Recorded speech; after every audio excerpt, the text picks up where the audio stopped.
வணக்கம் மக்களே. ரொம்ப நாள் கழிச்சு வீடியோ அப்லோட் பண்ணுறேன். அதிகம் பேசாமல் இன்னைக்கான வீடியோக்குள்ளே போயிடலாம். இன்னைக்கான வீடியோவில் நாம் பார்க்க போகிற படம் 2019ஆம் ஆண்டு பாலிவுட்டில் ரிலீஸ் ஆன கேசரி அப்படிங்கிற ஒரு படம். இந்த படத்தோட கதை 1897ஆம் வருஷம் பிரிட்டிஷ் இந்தியா காலகட்டத்தில் நடக்குது. அப்போது பிரிட்டிஷ் இந்தியாவுக்கும் ஆப்கானிஸ்தானுக்கும் நடுவில் குலிஸ்தான் அப்படிங்கிற ஒரு கோட்டை இருக்குது. அந்த கோட்டையை பாதுகாத்து வர்றது யாருன்னா பிரிட்டிஷ் ஆர்மியின் கீழே வேலை செய்கிற சீக்கியர்கள். ஹீரோ வேற யாரும் இல்லை, நம்ம அக்ஷய்குமார் தான். இந்த படத்துல இவரோட பேரு இஷார் சிங். ஒரு நாள் இவரோட கோட்டைக்கு வெளியில ஒரு சம்பவத்தை பார்க்குறாரு. அது என்னன்னா, பார்டருக்கு அந்த பக்கம், அதாவது ஆப்கானிஸ்தானுக்குள்ள பல ஆப்கானியர்கள் ஒரு சின்ன பொண்ணை அடிச்சு தர தரன்னு இழுத்துட்டு வர்றாங்க. என்ன அப்படின்னு விசாரிச்சு பார்த்தா, அந்த பொண்ணுக்கு ஒருத்தனை கல்யாணம் பண்ணி வைக்க பார்த்துருக்காங்க. ஆனா அந்த பொண்ணு அந்த கல்யாணத்தை மறுத்துடுச்சு. நீ கல்யாணம் பண்ணிக்கணும், இல்லைன்னா உங்களை நாங்கள் கொன்னுடுவோம் அப்படின்னு அங்க மிரட்டுறாங்க. அந்த கூட்டத்தோட தலைவனோட பேரு சைதுல்லா. இத தூரத்திலிருந்து அக்ஷய்குமாரும் அக்ஷய்குமாரோட கூட வேலை செய்யற மற்ற சோல்ஜர்ஸும் பார்த்துக்கிட்டு இருக்காங்க. அங்க அக்ஷய்குமாரோட உயரதிகாரி லாரன்ஸ் அவனும் இருக்கான். அக்ஷய்குமார் கேட்கறான் நாம உதவி செய்யலாமான்னு. ஆனா அந்த லாரன்ஸ் மறுத்துடுறான். இது பார்டருக்கு அந்த பக்கம் நடக்கிற பிரச்சனை, நாம இதுல தலையிடக்கூடாது அப்படின்னு. இந்த பக்கம் அந்த பொண்ணுகிட்ட கடைசியா ஒரு தடவை இந்த சைதுல்லா கேட்கறான். ஆனா அந்த பொண்ணு மறுத்துடுறா. அந்த பொண்ணை கொலை பண்ண பார்க்கும்போது கரெக்டா தூரத்துல இருந்து யாரோ சுட்டுறாங்க. யாருன்னு பார்த்தா நம்ம அக்ஷய்குமார் கையில துப்பாக்கி எடுத்துட்டு உயரதிகாரியோட ஆர்டரை மீறி பார்டரை தாண்டி ஆப்கானிஸ்தானுக்குள்ளேயே நுழைஞ்சிடுறாரு. அந்த பொண்ணையும் காப்பாத்திடுறாரு. அங்க ஆப்கானிஸ்தான் மக்களுக்கும் நம்ம அக்ஷய்குமாருக்கும் இடையில சண்டை நடக்குது.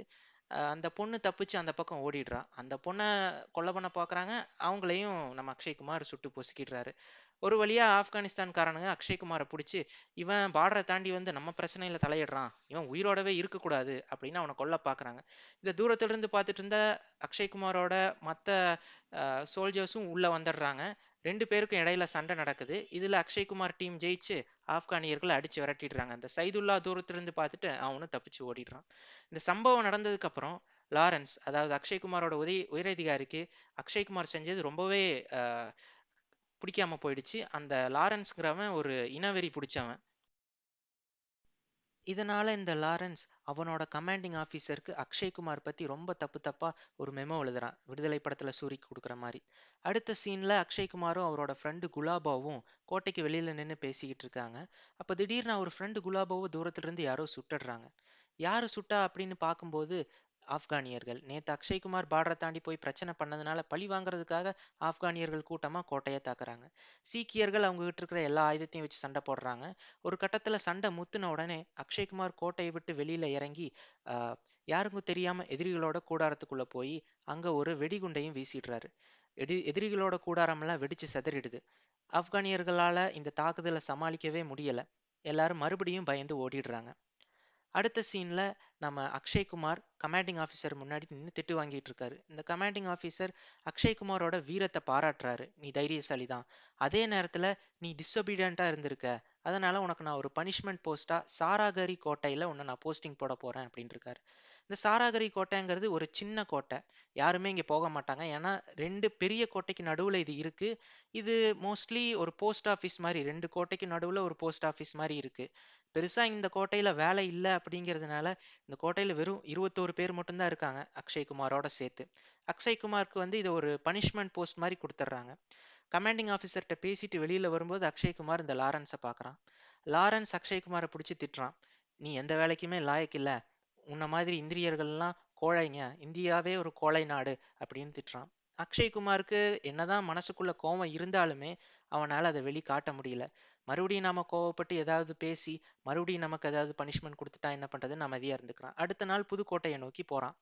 புதுக்கோட்டையை நோக்கி போகும்போது நேத்து அக்ஷய்குமார் காப்பாத்தின அந்த பொண்ணை பார்க்கறான். ரெண்டு பேருக்குமே பாஷை புரியல அப்படின்னாலுமே அந்த பொண்ணு நன்றி தான் சொல்ல வந்திருக்கு அப்படின்னு அக்ஷய்குமார் புரிஞ்சுக்கிறாரு. அந்த பொண்ணு வந்து அக்ஷய்குமாருக்கு ஒரு உணவு, ஒரு ஸ்வீட் கொடுக்குறா. அக்ஷய்குமார் அதை சாப்பிட்டு அந்த சாராகரி கோட்டைக்கு போய் போஸ்டிங் எடுத்திருக்கிறதுக்காக போறாரு. கோட்டைக்கு போனனி கோட்டையில் இருக்கிற ரெண்டு அதிகாரிகள் அக்ஷய்குமாரை அவங்களுக்கு அறிமுகப்படுத்திக்கிறாங்க. குர்முக் சிங் அண்ட் லால் இன்னொருத்தர். அந்த குர்முக் சிங்கிறவன் ரொம்ப சின்ன பையன், 19 வயசு தான் ஆகுது. அதே நேரத்துல நல்லாவும் இங்கிலீஷும் பேசுறான்.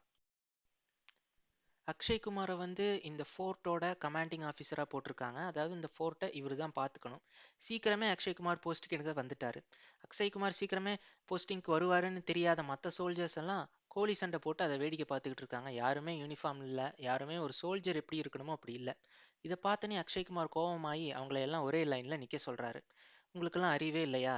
நீங்க எல்லாம் சீக்கியர்கள் தானே, சீக்கியர்களுக்கே நீங்க ஒரு மிகப்பெரிய அவமானம் அப்படின்னு அந்த சீக்கியர்களை எல்லாம் லைனா நிக்க வச்சு திட்டுறாரு. உங்களுக்கு நான் இப்போ ஒரு பனிஷ்மெண்ட் கொடுக்க போறேன். அந்த பனிஷ்மெண்ட் என்னன்னா, இப்போ நீங்க கோழி சண்டை பார்த்த மாதிரி நீங்க சண்டை போடுறத கோழி பார்க்கணும். நீங்க எல்லாருமே சேர்ந்து ஒருத்தருக்கு ஒருத்தர் குஸ்தி போடணும். கோழி எப்ப நிறுத்த சொல்லுதோ அப்பதான் நீங்க நிறுத்தணுங்கிறாரு. ஒருத்தன் கேட்கறான், கோழி எப்படி பேசும், எங்களை எப்படி நிறுத்த சொல்லுன்னு. இதை கேட்ட உடனே அக்ஷய்குமார் கோவமாயி, நீ போய் இந்த கோட்டையை சுத்தி ரவுண்ட் அடிச்சிட்டு வான்னு அவனை அனுப்பிடுறாரு. அந்த கூட்டத்தில் இருக்கிற லாலை கூப்பிட்டு, இவனுங்க குஸ்தி ஒழுங்கா போடுறானுங்களா அப்படின்ட்டு நீ பாத்துக்கோ அப்படின்ட்டு சொல்லிட்டு போயிடுறாரு. அந்த இன்னொருத்தன் கோட்டையை சுத்தி ரவுண்ட் அடிச்சுட்டு கல்லுகளா அடிக்கிட்டு இருக்கான். கொஞ்ச நேரம் கழிச்சு அக்ஷய்குமார் வந்து பார்க்கும்போது இவனுக்கு யாருமே குஸ்தி போடல, ஜாலியா நின்று சிரிச்சு பேசிக்கிட்டு இருக்காங்க. லாலை கேட்டா லால் என்ன சொல்றாருன்னா, அந்த கோழி கொக்குன்னு சொல்லுச்சு, அது இங்கிலீஷ் கோழி, அது கொக்குங்கிறதுனால அது நிறுத்த சொல்லுச்சோ அப்படின்னு தான் நாங்க நினைச்சிட்டு நாங்க எங்களோட சண்டையை நிறுத்திட்டோம் அப்படின்னு லால் சொல்றாரு. இதை கேட்டு கோவமா அக்ஷய்குமார், இது சரிப்பட்டு வராது, உனக்கு நான் பனிஷ்மெண்ட் கொடுக்குறேன், அடுத்த ஒரு வாரத்துக்கு நீ சாப்பிடக்கூடாது அப்படின்னு லால சொல்றாரு. இதை கேட்டனி அங்கிருந்த மற்ற சீக்கிய சோல்ஜர்ஸ் எல்லாம், எங்க கூட வேலை செய்யற லாலுக்கு நீங்க பனிஷ்மெண்ட் கொடுக்குறீங்கன்னா எங்களுக்கும் கொடுங்க, நாங்களும் ஒரு வாரத்துக்கு சாப்பிட மாட்டோம் அப்படிங்கிறாரு. அக்ஷய்குமார், சரி கடங்க, உங்க விருப்பம், நீங்க யாருமே அடுத்த ஒரு வாரத்துக்கு சாப்பிடக்கூடாது அப்படின்னு அவங்களுக்கு பனிஷ்மெண்ட் கொடுத்துட்றாரு. அவங்களும் 2 3 நாள் கஷ்டப்படுறாங்க. அடுத்த சீன்ல அவங்களோட பேக் ஸ்டோரியை காமிக்கிறாங்க. அந்த சீக்கிய சோல்ஜர்களுக்கும் அவங்களுக்கும் குடும்பம் இருக்கு. அதுல ஒருத்தன் வந்து ஷூவை பாலிஷ் போட்டுக்கிட்டு இருக்கான். எதுக்குடா அப்படின்னு பார்த்தா, நான் ஊருக்கு போக போறேன், எங்க அப்பா சாகிற வரைக்கும் ரொம்ப ஒரே ஷூவையே போட்டுக்கிட்டு இருந்தாரு, அவர் சாகிறதுக்குள்ளேயாவது ஒரு புது ஷூ வாங்கி கொடுக்கணும்னு ஆசைப்பட்டேன், நான் வாங்கிட்டேன், அவருக்கு ஷூ கொடுக்க போறேன்னு சொல்றான். இன்னொரு பையன் அவன்கிட்ட இருக்கிற லெட்டரை காமிக்கிறான். அவன் மனைவி கிட்ட இருந்து வந்திருக்கு. புதுசா அவனுக்கு குழந்தை பிறந்திருக்கு, அவன் மனைவி குழந்தையோட கைரேகையை வச்சு அனுப்பியிருக்கா. அடுத்த சீன்ல என்ன காமிக்கிறாங்கன்னா, சீக்கியர்களுக்குள்ளேயே ஜாதி இருக்கு, உயர்ந்த ஜாதி தாழ்ந்த ஜாதின்னு. ஒருத்தன் ஒடுக்கப்படுறான், அதை காமிக்கிறாங்க. அடுத்த சீன்ல ஒருத்தன் அவன் குடும்பத்துல வீட்டுல நடக்கிறதையெல்லாம் பேசிக்கிட்டு இருக்கான். இப்படியே அவங்களுக்குள்ள என்ன நடக்குதுன்னு காமிக்கிறாங்க. அக்ஷய்குமார் ஒரு கட்டத்துல, சரி இவனுங்க கஷ்டப்பட்டது போதும் அப்படின்ட்டு அவங்கள போய் சாப்பிட சொல்லிடுறாரு. ஆனா அங்கிருந்த ஒருத்தன் சந்தா, அவன் சொல்றான், நாம ஏன் சாப்பிடணும், அவனுக்கு வந்து அந்த அக்ஷய்குமாரை பிடிக்கவே இல்லை, அவன் ஒரு அரகண்டான ஆஃபீஸரு, அவனுக்காக நாம அடிபணிஞ்சு போக வேண்டாம், நாம நம்மளோட இதை கண்டினியூ பண்ணுவோன்னு. அப்ப அங்க இருக்கிற சமையல்கார சொல்றான், சமையல்காரன் பேரு தாத், நீங்க 3 நாளா சாப்பிடலன்னு உங்களுக்கு தெரியும், அவருமே 3 நாள் சாப்பிடல, அக்ஷய்குமாருமே இவங்களுக்காக 3 நாள் சாப்பிடாம இருந்திருக்கான். அப்ப எல்லாரும் கேக்குறாங்க, எங்களை பனிஷ்மெண்ட் கொடுத்தீங்க, நீங்களும் ஏன் 3 நாள் சாப்பிடாம இருந்தீங்க அப்படின்னு அக்ஷய்குமார் கேக்குறாங்க. அப்ப அக்ஷய்குமார் சொல்றாரு, நீங்க எல்லாம் சாப்பிடாம கஷ்டப்படுறதை பார்த்துட்டு என்னாலயும் சாப்பிடாம இருக்க முடியலன்னு. அடுத்த சீன்லயே இவங்க எல்லாம் ஒண்ணா சேர்ந்துடுறாங்க. ஒரு பாட்டு வருது. அடுத்த சீன்ல இந்த சைதுல்லாவை காமிக்கிறாங்க. இந்த சீக்கியர்களை நம்ம பழி வாங்கணும் அப்படின்னு ஆப்கானிஸ்தான்ல இருக்கிற பிற கூட்டங்களை, பிற சின்ன சின்ன கேங் அவங்களையெல்லாம் கூப்பிட்டு போய், இனிமே நாம தனித்தனியா செயல்படக்கூடாது, நாம ஒண்ணா செயல்படணும், நம்ம ஒண்ணா செயல்பட்டு அந்த சாராகரி கோட்டையை நம்ம தாக்குனாதான் பிரிட்டிஷ்க்கு நம்ம மேல ஒரு பயம் வரும் அப்படின்னு அங்க இருக்கக்கூடிய பிற கேங் மெம்பர்ஸை எல்லாம் ஒண்ணா வச்சு ஒரு திட்டம் போடுறான் இந்த சைதுல்லா. சைதுல்லாவோட பிளான் படி ஃபர்ஸ்ட் அவங்க அந்த சின்ன கோட்டையான சாராகரி கோட்டையை தான் அட்டாக் பண்ண போறாங்க. அந்த சின்ன கோட்டையை அட்டாக் பண்ணா 2 பெரிய கோட்டைக்கும் இருக்கிற கம்யூனிகேஷனை கட் பண்ணிடலாம். அதை சாக்கா வச்சே 2 பெரிய கோட்டைகளை நாம தாக்கி பிரிட்டிஷ் அரசாங்கத்துக்கு நாம ஒரு ஆட்டம் காட்டிடலாம் அப்படின்னு சைதுல்லா பிளானை மற்ற கேங் மெம்பர்ஸ்க்கெல்லாம் எக்ஸ்பிளைன் பண்றான். அவங்களும் இந்த பிளான்ல உடன்பட்டு நம்ம படைகளை திரட்டி சீக்கிரமே போலாங்கிறாங்க. கட் பண்ண அடுத்த சீன்ல அக்ஷய்குமார் கிட்ட இந்த குருமுக் ஒரு விஷயத்த சொல்றான். பக்கத்து வில்லேஜ்ல இருந்த நம்மளோட இன்ஃபார்மர் ரொம்ப நாளாவே காணோம், என்ன ஆச்சுன்னு தெரியலன்னு. உடனே அக்ஷய்குமார் அந்த வில்லேஜுக்கு போறாங்க.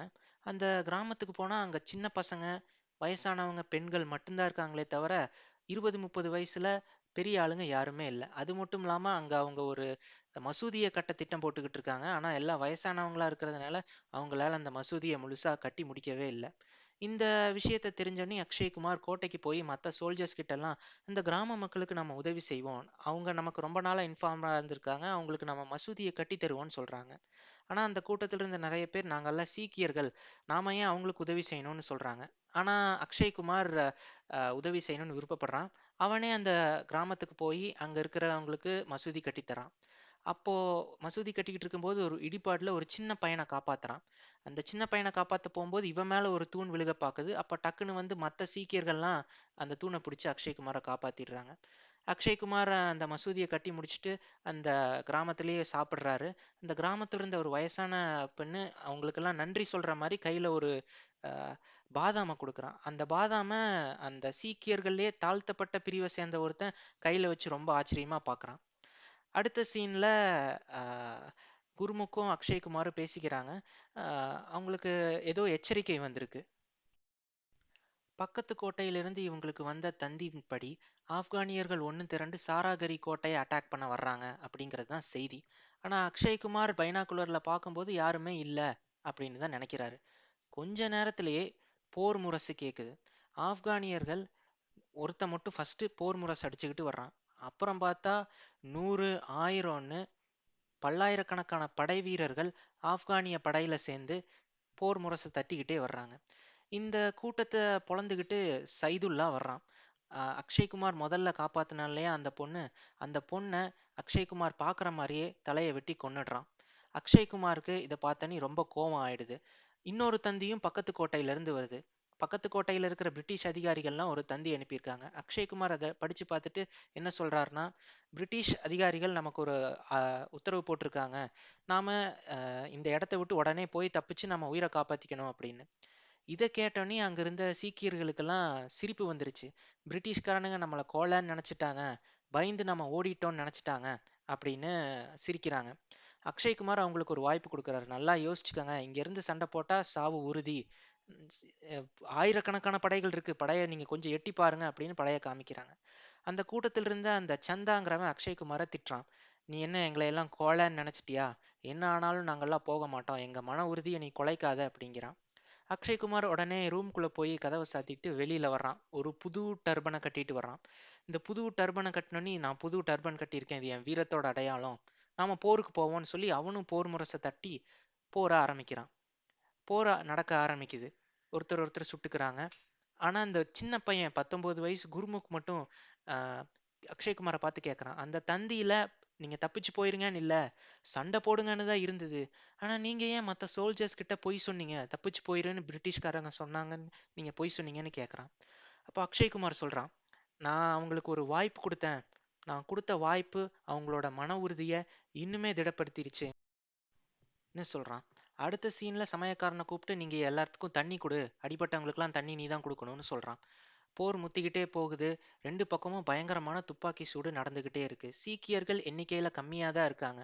ஒரு சீக்கிய வீரன் கோட்டையோட மேல் சுவர்ல இருந்து துப்பாக்கி சூடு பட்டு கீழே விழுந்துடுறான். அவனை காப்பாத்துறதுக்காக இன்னொருத்தர் போய் காப்பாத்த போறாரு. அவரு மேலையும் துப்பாக்கி சூடு படுது. என்னன்னு அக்ஷய்குமார் விசாரிக்கும் போது, ஆப்கான் படையில ஒரு தலை சிறந்த துப்பாக்கி சூடு வீரன் இருக்கான், ஷார்ப் ஷூட்டர். அவன் தான் இவங்க எல்லாத்தையும் சுட்டுக்கிட்டு இருக்கான். அக்ஷய்குமாருக்கு இது தெரிஞ்சோடனே அவன் இருக்கிற இடத்த சுட்டு அவனை பின்வாங்க வச்சிடுறாரு. கோட்டைக்குள்ள வந்த அக்ஷய்குமார் அந்த சின்ன பையன் குருமுக் கிட்ட கேக்குறாரு, நீ பார்க்கவே இல்லையா அவனை, நீ ஏன் அவனை சுடலன்னு கேக்குறாரு. இந்த குருமுக்கு ஒண்ணுமே புரியல. நான் ரொம்ப சின்ன பையன், நான் இதுக்கு முன்னாடி யாரையும் கொன்னதில்ல, சண்டையும் போட்டதில்ல அப்படின்னு. அக்ஷய்குமாருக்கு இது கேட்டோன்னே ரொம்ப மன உடைச்சல் ஆயிருச்சு.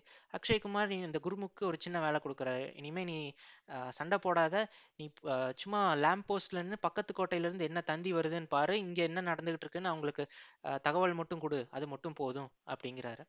அடுத்த சீன்ல இந்த ஆப்கானிய படைகள்லாம் வெள்ளக்கொடியை தூக்கிட்டு சாராகரி கோட்டையை நோக்கி வர்றாங்க. என்னடா வெள்ளக்கொடையை தூக்கிட்டு வர்றாங்களேன்னு இவங்களும் வெளியில போய் அவங்களோட ஒரு பேச்சுவார்த்தை நடத்துறாங்க. அக்ஷய்குமார் இந்த சைதுல்லாவை பார்த்து திட்டுறான். உன் வீரத்தெல்லாம் ஒரு அஹ், சின்ன பொண்ணுகிட்ட தான் உன்னால காட்ட முடியுமா, எங்க கிட்ட காட்ட முடியாதா அப்படின்னு திட்டுறான். அவங்க இவங்க ரெண்டு பேருமே ஒரு கட்டத்துல அஹ், சமாதானமா போயிடலாம் அப்படிங்கிற ஒரு முடிவுக்கு வரும்போது, சைதுல்லா குறுக்க பூந்து, உன்னை நான் கொல்ல போறேன், உங்க எல்லாத்தையும் நான் கொன்னு இந்த இந்த மண்ணிலேயே புதைக்க போறேன் அப்படின்னு சொல்றான். அக்ஷய்குமாருக்கு இது சரிப்பட்ட வராதுன்னு புரிஞ்சிருச்சு. அக்ஷய்குமார், நாங்க ரெண்டு ஆப்கானியர்களை சரண்டர் ஆனாங்க எங்ககிட்ட, அவங்கள நாங்க பிடிச்சி வச்சிருக்கோம், சரண்டர் ஆனவங்கள கொல்ற பழக்கம் எங்களுக்கு இல்லை, நீங்களே வச்சுக்கோங்கன்னு அந்த சரண்டர் ஆன ரெண்டு ஆப்கான் சோல்ஜர்ஸ் அனுப்புறாங்க. அவங்க ஆப்கான் படைக்கு மத்தியில போனதுக்கு அப்புறம் தான் தெரிஞ்சு அவங்க உடம்புல வெடிகுண்டை கட்டி அனுப்பியிருக்கான்னு. வெடிகுண்டு போனோன்னே வெடிச்சிடுது. இதனால ஆப்கான் படையில பெரும் இழப்பு ஏற்படுது. ஆப்கான் படைகள்லாம் இன்னும் வீரியமாயி கோட்டைக்கு ரொம்ப நெருக்கமா வந்தே சண்டை போட ஆரம்பிச்சிடுறாங்க. ஒரு பக்கம் சோல்ஜர்ஸ் எல்லாம், சீக்கிய சோல்ஜர்ஸ் எல்லாம் செத்துக்கிட்டே இருக்காங்க. இன்னொரு பக்கம் ஆப்கானியர்கள்லாம் கோட்டையோட கதவை வந்து உடைச்சு உள்ள வரலான்னு பார்த்துக்கிட்டு இருக்காங்க. கொஞ்ச நேரத்துக்கு முன்னாடி போன ஷார்ப் ஷூட்டர் மறுபடியும் திரும்பி வந்து கோட்டை மேல இருக்கிற சீக்கியர்களை எல்லாம் சுட ஆரம்பிச்சிடுறான். இதை பார்த்த அக்ஷய்குமார் அவன் துப்பாக்கியோட ஒரு பைனாக்குலரை கனெக்ட் பண்ணி அந்த ஷார்ப் ஷூட்டரை சுட்டு அந்த ஷார்ப் ஷூட்டரை கொன்னே போட்டுறான். ஷார்ப் ஷூட்டர் இனி இல்லை. கீழே ஆப்கானியர்கள்லாம் மதில் சுவரை உடைக்க முடியாதனால கதவை உடைக்கலான்னு கதவை சுடுறாங்க. அப்ப அவங்க குண்டு தீந்து போயிருது. இதை சாக்கா பயன்படுத்தி சீக்கியர்கள் அவங்கள சுடுறாங்க. இப்படி ரெண்டு பக்கமும் சண்டை நடந்துகிட்டே இருக்கு. அதுல அந்த தாழ்த்தப்பட்ட சீக்கியனான போலாங்கிறவனுக்கு ரொம்ப மோசமா குண்டடிப்பட்டுடுது. அவன் சாக போற நிலைமையில கூட ஒரு விஷயத்த சொல்றான், நான் இப்ப சந்தோஷமா தான் இருக்கேன், ஏன்னா என்னை யாரும் இப்ப தாழ்த்தப்பட்டவனா பாக்குறது இல்ல, சாவு எல்லாத்துக்கும் ஒண்ணுதான் அப்படின்னு. பக்கத்துல இருந்த ஒரு சீக்கியன் அவனோட டர்பனை கழட்டி இவனோட ரத்த காயத்துக்கு கட்டு போடலாம் அப்படின்னு பார்க்கும்போது அந்த போலாங்கிற சீக்கியன் தன்னோட உயிரை விட்டுடுறான். இதை பார்த்த அந்த லால் மற்றும் பிற சீக்கியர்களுக்கு கையில குண்டும் கம்மியா இருக்கு, குண்டும் தீரப்போகுது, அவன் ஏதாவது புதுசா யோசிக்கணும்னு கதவை திறந்து விட்டுடுறாங்க. கதவை திறந்து விட்டு இந்த கோழிய விட்டுடுறாங்க. ஆப்கான் சோல்ஜர்கள் உள்ள வரும்போது இவங்க சீக்கியர்கள்லாம் டக்குன்னு ஆம்பிஷ் பண்ணி கையில கிடைக்கிறதையெல்லாம் எடுத்து அந்த ஆப்கானியர்களோட சண்டை போடுறாங்க. கர்லாக்கட்டை எடுத்து மண்டையை உடைக்கிறாங்க, கத்தியால குத்துறாங்க, துப்பாக்கியால அடிக்கிறாங்க. இவங்களால என்னென்ன பண்ண முடியுமோ அது எல்லாத்தையும் பண்றாங்க. லாலுக்கு உடம்புல ரொம்பவே குண்டடிப்பட்டுடுது. ஆஹ் லாலு கூட இருந்த இன்னொரு சீக்கிய வீரனுக்கும் குண்டடிப்பட்டு அவன் கோட்டைக்குள்ள போயிடுறான். கோட்டைக்குள்ள போய் உட்கார்ந்த அவன் அந்த இறந்து போன அந்த போலாக்கு பக்கத்துல நின்று அவனையே அப்படியே பார்த்துட்டு ஒரு சீக்கிய பழமொழிய சொல்லி சிரிக்கிறான். அவனோட வாழ்க்கை இப்ப முடிய போகுது, இனிமே யாருமே கீழ் ஜாதி இல்லை அப்படின்னு சொல்றான். வெளியில லால் இறந்து போயிடுறான். பக்கத்துலயே அவன் அவன் மனைவி அனுப்பின லெட்டரும் இருக்கு. இங்க ஆப்கானிய சோல்ஜர்கள்லாம் இறந்து போன அவங்களோட சடலத்தை எல்லாம் குமிச்சு அதை ஒரு ஏணி மாதிரி பயன்படுத்தி கோட்டை மதில் சுவர் மேல ஏறிடலாம் அப்படின்னு பிளான் பண்ணிடுறாங்க. ஆஹ் சீக்கியர்களால சமாளிக்கவே முடியல, எவ்வளவுதான் சுட்டாலும் வந்துகிட்டே இருக்காங்க. அப்போ அங்கிருந்த ஒரு பலசாலி சீக்கிய வீரன் மேலே ஏறி வந்த 4-5 ஆப்கான் வீரர்களை அப்படியே பிடிச்சி அவனும் கீழே விழுந்துடுறான். அவன் உடம்புல குண்டையும் கட்டிட்டு கீழே விழுந்துடுறான். இதனால அந்த மேலே ஏறி வந்துகிட்டு இருந்த ஆப்கானிய சோல்ஜர்கள்லாம் குண்டடிப்பட்டு ஒரு மிகப்பெரிய சேதம் ஏற்பட்டு ஆப்கானியர்கள் பல பேர் இறந்து போயிடுறாங்க. ஆஹ் இப்போ வெறும் 3 பேர் தான் இருக்காங்க அந்த சமயக்காரனை தவிர்த்து. மணி 4 ஆச்சு. ஃப்ளாக் போஸ்ட்டுக்கு போய் பக்கத்து கோட்டைக்கு தகவல் கொடுக்குறாங்க. பக்கத்து கோட்டையிலேருந்து தகவல் வருது, நாங்கள் ரெடி பண்ணிட்டோம், எங்கள் கோட்டைக்கு அவங்க வந்தால் நாங்கள் ட்ரூப்ஸ் இருக்குது அப்படின்னு. கடைசியாக ஆப்கானியர்கள் இந்த சாராகரி கோட்டைக்குள்ளே உடைச்சிட்டு உள்ளே வந்துடுறாங்க. கடைசியாக அக்ஷய்குமார் மட்டும்தான் இருக்காரு. அக்ஷய்குமார் தன் கையில் என்னென்னலாம் கிடைக்குதோ அதை எல்லாத்தையும் வச்சு காட்டுத்தனமா மிருகம் மாதிரி சண்டை போடுறாரு. அக்ஷய்குமார் யாரு என்னன்னு எதையுமே பார்க்காம கையில கத்திய வச்சு சொல்லிட்டுன்னு சொல்லிட்டு பம்பர மாதிரி எல்லாத்தையும் கொண்டுகிட்டு இருக்காரு. அப்படி ஒருத்தன் தலையை வெட்ட போகும்போது பாக்குறாரு, அது ஒரு சின்ன பையன். சின்ன பையனை போய் நான் கொல்றதா, என் மனசு அதுக்கு இடம் கொடுக்கல அப்படின்னு அக்ஷய்குமார் 2 செகண்ட் யோசிக்கும் போது அவரை எவனோ சுட்டுறான். இந்த ஆளு சண்டை போடுறதுக்கு பலம் இல்லாம உடம்புல குண்டடிப்பட்டு சாஞ்சு கீழே விழுந்துடுறாரு. அந்த கூட இருந்த அந்த சந்தா அப்படிங்கிறவன் அக்ஷய்குமார் கூட முதல்லயே முறுக்கிட்டு இருந்தவன், அவனும் எவ்வளவோ போராடி அவனை குத்தி கொன்னுட்டாங்க. அக்ஷய்குமார் ஒரு கட்டத்துல செவுத்தை நோக்கி சண்டை போட்டுட்டு இருக்கும்போது ஒரு ஆள் வந்து அவனை கொன்னுடுறான், கத்தியால குத்திடுறான். யாருன்னு பார்த்தா அக்ஷய்குமார் முன்னாடி காப்பாத்தின அந்த பையன்தான். இந்த சைதுல்லா உள்ள வந்து அந்த சமயக்காரனை கொன்னுடுறான். ஆஹ் அடிபட்ட ஆப்கானியர்களுக்கு கூட அந்த சமயக்காரன் தண்ணி கொடுத்துக்கிட்டு இருந்தான். அதை கூட பொறுக்காம இந்த சைதுல்லா கொன்னுடுறான். சைதுல்லா அடுத்து அக்ஷய்குமார்கிட்ட போய் உன் டர்பனை நான் கழட்டி உன்னை அவமானப்படுத்த போறேன்னு சொல்றான். அக்ஷய்குமார் கடைசியில இருந்த உடம்புல இருந்த கடைசி மூச்சை வச்சு இந்த சைதுல்லாவை கொன்னுடுறான். அங்க இருந்த மத்த ஆப்கானிய தளபதிகள்ல ஒருத்தன் அந்த கருப்பு டர்பன் போட்டிருக்கிறவன், இந்த சீக்கியர்கள் மிகவுமே வீரமானவங்க, அவங்களோட டர்பனை நீங்க யாருமே எதுவும் தொடாதீங்க, அவங்களோட வீரத்துக்கு நாம மதிப்பு கொடுக்கணும், அதுதான் ஒரு உண்மையான ஆப்கானியனோட அடையாளம் அப்படின்னு. இன்னொரு கேங் லீடர் என்ன சொல்றான்னா, இன்னும் ஒரு சீக்கியம் உயிரோட இருக்கான், அவனை கொல்லணும், அவன் அழுகிறத பார்த்து அவனோட டர்பனை கழட்டணும் அப்படின்னு எல்லாரும் மேலே போய் அவனை கொல்லு பார்க்குறாங்க. அவன் இருந்த அந்த லேம்ப் போஸ்ட்டையும் கொளுத்தி விட்டுறாங்க. அந்த சின்ன பையன் அந்த குர்முக் லேம்ப் போஸ்ட்டுக்குள்ள இருந்து வெளியில வர்றான். அவன் உடம்பு பூரா தீ நெருப்பு பட்டு அஹ், கையில ஒரு வெடிகுண்டு பையையும் வச்சுட்டு அந்த ஆப்கானியர்களை நோக்கி வர்றான். வந்து மிகப்பெரிய ஒரு வெடிப்பு ஏற்படுது.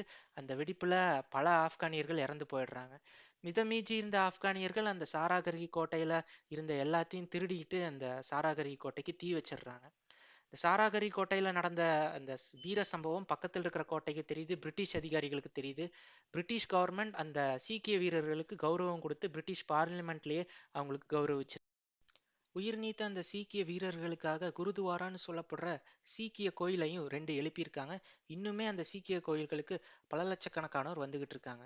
இந்த மாதிரி கதைகள் இன்னுமே நிறைய நீங்க பார்க்கணும் அப்படின்னு ஆசைப்பட்டீங்க அப்படின்னா ஹாலிவுட் தமிழன் சேனலுக்கு சப்ஸ்கிரைப் பண்ணிக்கங்க. நன்றி.